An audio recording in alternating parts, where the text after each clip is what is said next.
So it's a proverb which is also very clear. It's a prophecy that I'm seeing someone prominent somewhere. I don't know where it is, and I'm telling the truth. But I'm seeing someone prominent losing their life, his life, while coming back from attending a funeral. That is going to be something noteworthy. People are going to ask, did anything amiss, sinister, queer, suspicious happen at the funeral? Others are going to say he was too old. It's normal for old people to die. The fact that they are coming from a funeral does not matter. Is it an issue concerning politicians or prominent people in the country? Which country? That's something you may find out another day. But I also want to add, to shed light, more light to the Ahithophel prophecy that I gave some time ago. Pastor, can you summarize in a few words who is Ahithophel in your understanding so far? I'm sure you know Ahithophel. There are people who actually think that he was your friend at some point. The biblical Ahithophel. He was my friend. Yes. Why would they think like that? Can you tell them who is Ahithophel? Yes, I remember my Ahithophel is the one who actually he gave intelligence to King David when David was when his son actually rose against him to dethrone David on the throne, and quite a number of people followed the breakaway. But I remember Ahithophel's counsel being something that was going to bring David to the knowledge of what was happening, and also to make sure that, in as much as he appeared at Ahithophel to bring what I could call a strategy. Yes. To dethrone David. Mm-hmm. But his counsel now, it became the other way around. It never achieved the objective. Yes. There's a scripture I want to read, Pastor, in the book of 2 Samuel, where this insurrection happened. It's chapter 16, verse 23. And the counsel of Ahithophel, which he counseled in those days, was as if a man had inquired at the oracle of God. So was also the counsel of Ahithophel, both with David and with Absalom. Read again. And the counsel of Ahithophel, which he counseled in those days, was as if a man had inquired at the oracle of God. So was all the counsel of Ahithophel, both with David and with Absalom. All right. Read again. And the counsel of Ahithophel, which he counseled in those days, was as if a man had inquired at the oracle of God. So was all the counsel of Ahithophel, both with David and with Absalom. So it's amazing that I gave a prophecy and said the Zimbabwean situation has become toxic because people who are holding the hopes of a lot of people that maybe this one is going to deliver something that changes the plight of Zimbabweans' lives. there's a lot of hopes. You see? Yes. And some few months ago, I was insulted a lot when I described Chamisa's cowardice, and I said, this is not how a leader behaves. And others are saying, well, it's a strategy. Some were saying is strategic. If he becomes more vocal and he becomes more active, they are going to arrest him. So he's playing it safe. But I don't want to talk about Chamisa. I don't think there's anything to say about him. I said what I needed to say. Then what we are going to see is what is going to happen this election now. Because when people insult me for speaking out, I like it. Because when a man of God speaks to a rebellious nation, the rebellious nation should not receive that message. That's a sign now that is coming from God. It is only when the prophet speaks to a holy nation that the holy nation humbles itself and say, we have listened to the voice of God. A rebellious nation is not able to receive God's counsel. So they rebel, they insult the servant of God. Some bay for his blood. Why can't we take his life, let him die, so that he will stop talking? The same people, you hear that they are holding a prayer meeting. They are praying to God, asking God to solve these very problems that God had sent that man of God to address. Yes. So God speaks to the same issues using the ones that he sent. The people reject the man of God who has been sent by God to address these issues. Yes. They insult him and they yell and they say, we will kill you if we catch you. And the next week, the same people conduct a prayer. They send a prayer to the same God. They say, God, we are suffering. Oh. It's a cycle. Pastor. Waranotuma munhu anonovautaurira kuti nyaya idzi ngadziitwe so vanhu voti hatiri kuzvidzwa tokubana. Profit wokwana antaura zvinhu zvakadaro. After 2 weeks of a national day of prayer, ubva kuti Mwari tine matambudziko kuno. Mwari adaire? Mwari adaire mapenzi. The method in which God talks is prescribed by God, yes, and not by man. Let's leave that one. So when people yell at me when I speak, I like it because it validates what we already have spoken about. We are in a cursed generation and we live in a cursed continent which is made up of cursed nations. Now, they yelled at me and said, we don't believe what you said. And so I spoke again and I said, there is no need for Zimbabwe to go for elections.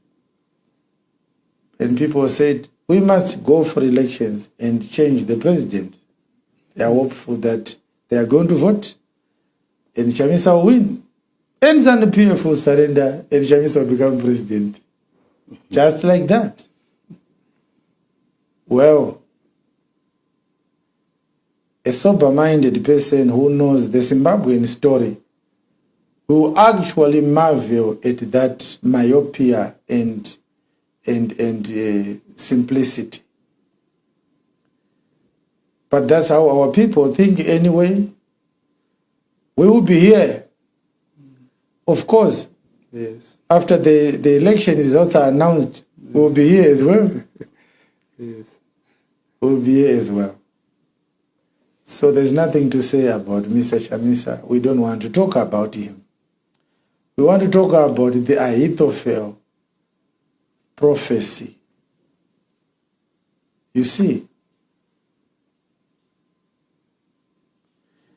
it has become a tendency for history to repeat itself. How we got political leadership soon after the war in Zimbabwe, it's the same thing that is happening now.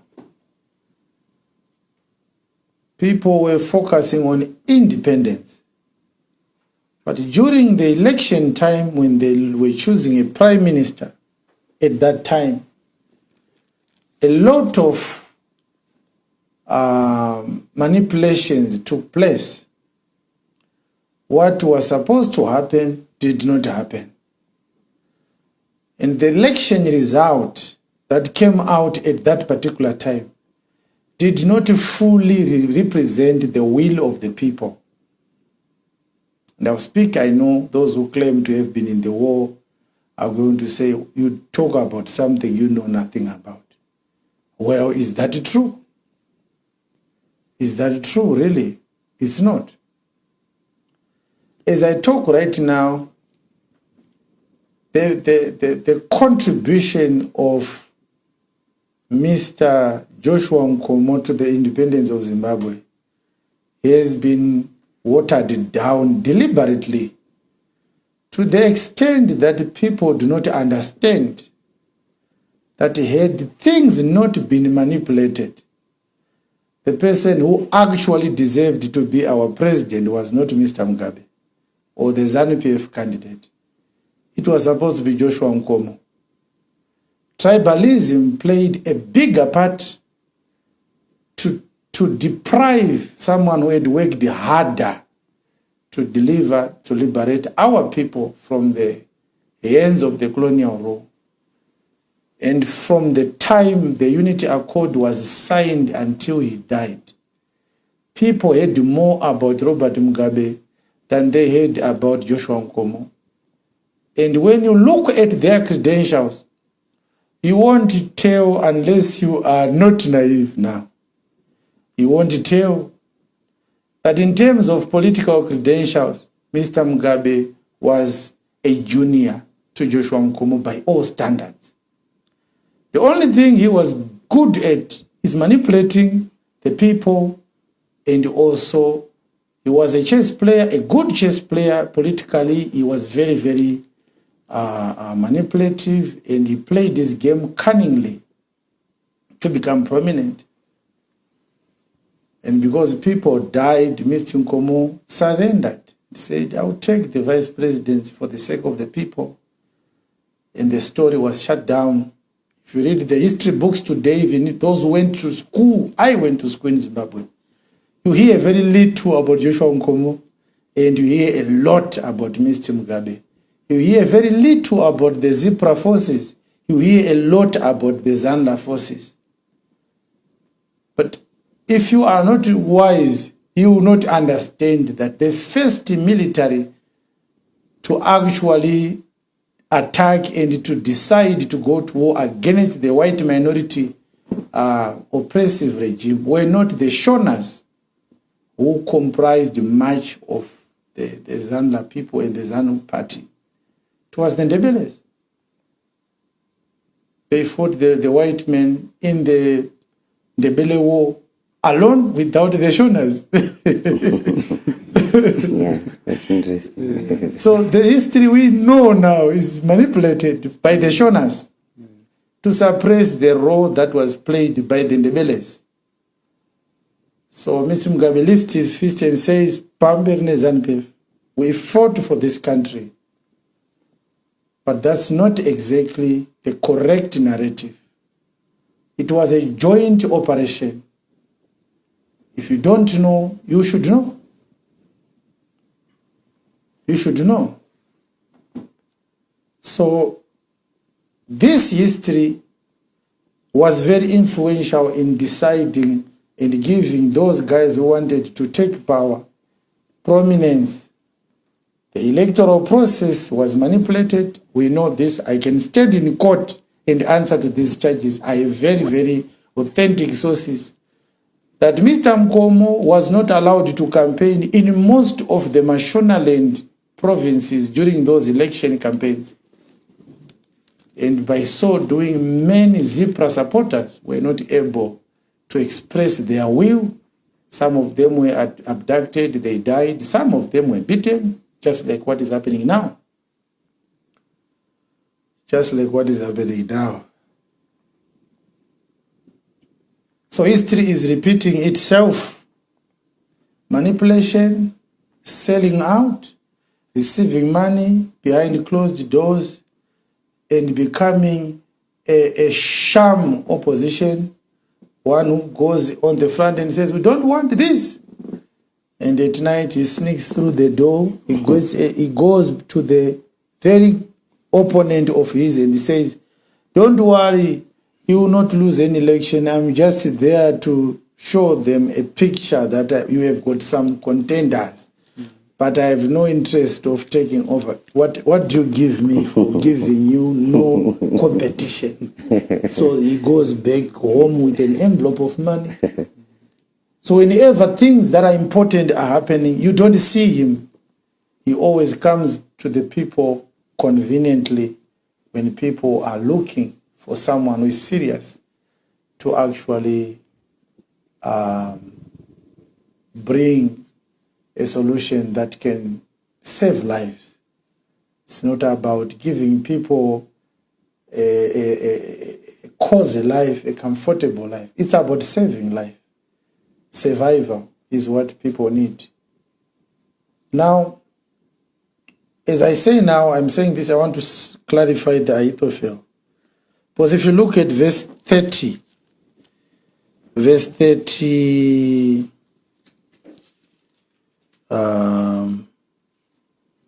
it's verse number 30.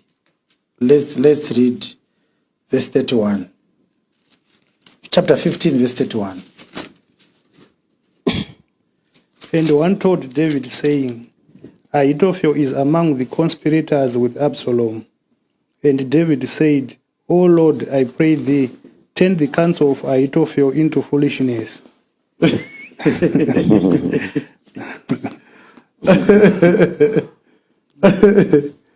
So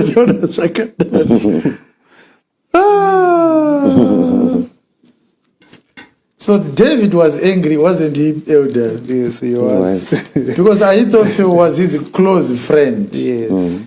But because of money, Yes. because of political ambitions, Ahithophel betrayed David. Yes. And when Absalom rebelled and staged a coup against his father, Ahithophel defected to Absalom. So someone came to tell David, Mr. President, say, Yes. your trusted advisor Yes. is among the conspirators with Absalom. And David prayed to God. David said, oh Lord, I pray you, turn the wisdom of Ahithophel into foolishness. Yes. Don't you know? So these are very disturbing developments. In Psalm chapter 3, David composed a psalm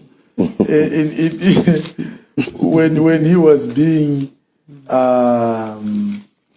when he was weeping against the rebellion of Absalom.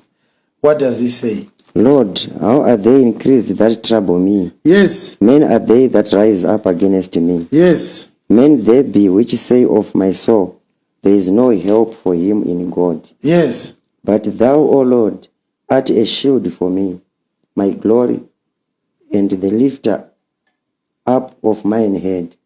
I cried unto the Lord with my voice, and he heard me out of his holy hill. All right. We don't need to continue with this one. I just wanted you to know that how much it grieved David. Yes. He actually composed so many psalms. You could also read Psalm 89. You could also read Psalm 34. He talked too many times about the Ahithophel betrayal. Yes.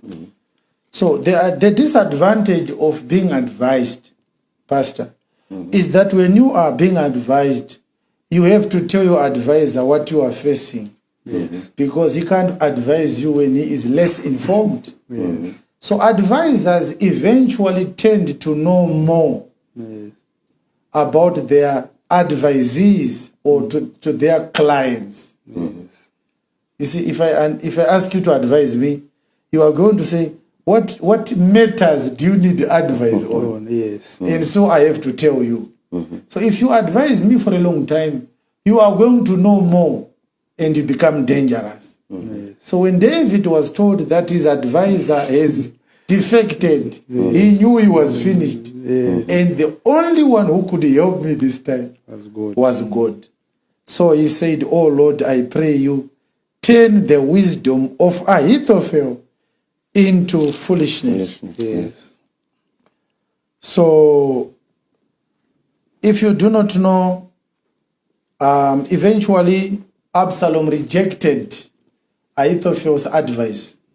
And because of that, Ahithophel hanged himself. You understand? Absalom akazo advise kona Ahithophel. Absalom akati ndezvangu zvotaura izvi. Handiteerere zvinhu zvakadaro. Because of pride, Ahithophel realized, if Absalom rejects my advice, I'm doomed. Yes. I have nowhere to go because I can't go back to David. So Ahithophel died. Ahithophel died because of David's prayer in 2 Samuel 15, verse 31. Yes. Did you know that God hears prayers of those who are obedient to him? Yes. I pray you, Lord, turn the wisdom of Ahithophel into foolishness. Because of that, Ahithophel met his death. Because David was a man of God. But my question is, so if you have an Ahithophel and you have no relationship with God, who will help you? You are doomed. Because when you have Ahithophel, you are going to need to pray to God to survive. Yes. Because Ahithophel will ruin you. Yes. He is not a good man at all. So, my advice to those who want to listen, I know not everyone will listen. Others will come back to this prophecy when they are disappointed, because they will be disappointed. And this time, their disappointment is self-made. My advice to those who listen to me is that we have a terrible situation in which people's hopes have been sold for a price. You hear what I'm saying, Pastor? Yes. People's hopes have been sold for a price. Someone received money and he disregarded what could change people's lives. But there is an Ahithophel behind these transactions. Like we said, Ahithophel is not a small person. Ahithophel is not a dandiate. Ahithophel is an intellectual. Ahithophel is respected for his wisdom. Yes. But there's only one thing that Ahithophel does not have. Ahithophel does not have a soul.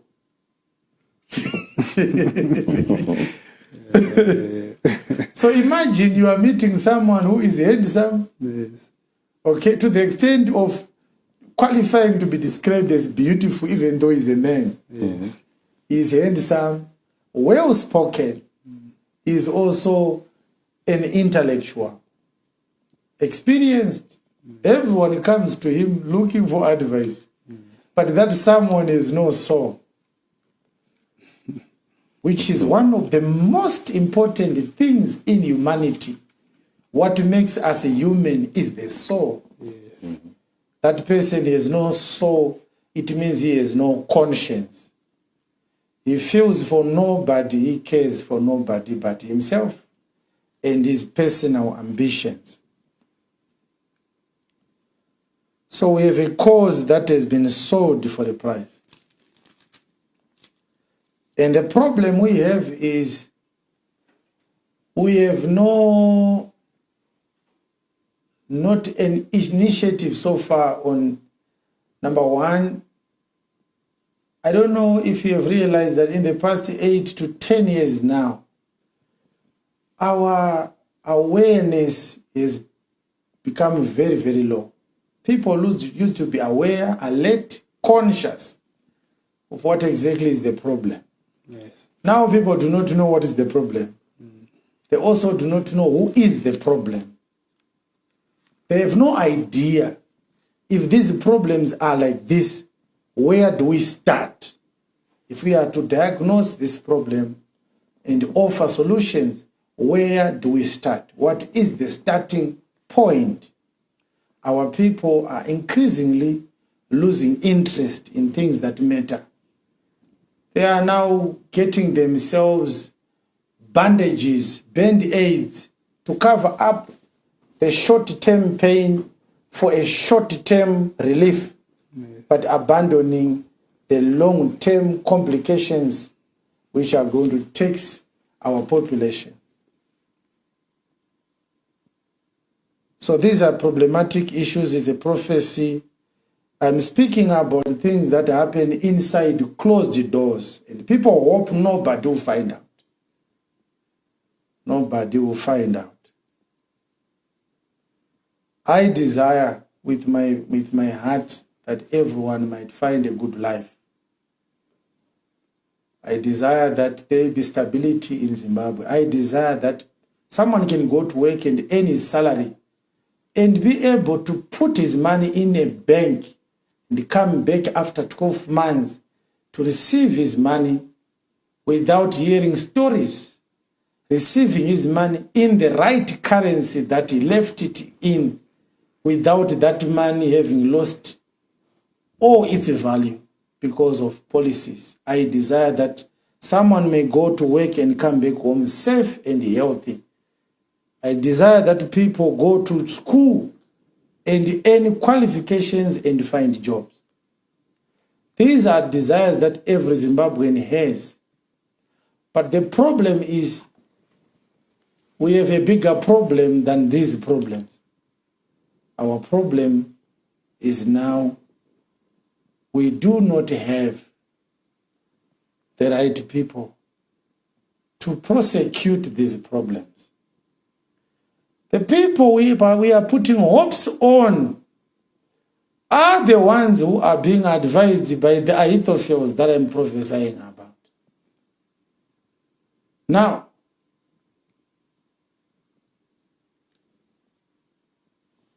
David could not receive Ahithophel's counsel the moment he discovered that Ahithophel was wrong. So he prayed and said, Lord, take Ahithophel's life. That's what he said. When he said, turn Ahithophel's counsel into foolishness, David was praying that God punishes Ahithophel for his double dipping. Our problem is the people who are advised by Ahithophel today cannot pray to God because God doesn't hear prayers of people who are making a living by taking advantage of people's misery. This is the prophecy that I wanted to give about Ahithophel. If we were in a situation where things are going to normalize and someone asks me, so if we catch Ahithophel today, what should we do with him? You would not like to hear my response. Because you won't be expecting me to give you that kind of advice. This is the advice. This is the prophecy I wanted to give. So I said we should not do elections because they don't make any difference. They are actually not elections. They are cosmetic sham elections. Anyone who is not just, you don't need someone very wise and intelligent. You just need someone who is sober, can tell you that the situation we have in Zimbabwe are extremely volatile and inconvenient. They are actually situations that prohibit not just a free and fair election, but a proper election. There is nothing proper in this election. The commissioners that were appointed by Mr. Mnangagwa are sons of ZANU-PF Politburo members, which means the referee of this match is the son of the coach of the other team. How can you play a match when all the referees in that match, they are cousins of the coach and the owners and the captains and other players of this opponent team? Dynamos ne Capes zukutamba bora. Referee anditika. Referee munina wa coach we Dynamos. Captain we Dynamos. Muzukuru wa referee. Aruku referee bora. Anditika. Ma players esa ari ku defense vazukuru nevana vatete vana vekwaba mudiki vana vekwaba mukuru ndeve family ya referee anorefura sei kana zvakadaro. So there is no election to talk about. This is the biggest problem of democracy, because when democracy is so weak that when a dictator gets into the office of the president, he uses democracy principles to argue that he is a democrat when he is in essence an autocrat and a despot. He says they voted for me. You said I must get I must be elected into office. Was I not elected? So democracy is a blanket where despots hide into, and they continue to stay in there forever. They use democracy to stay in power, but they are actually ruling with the iron fist.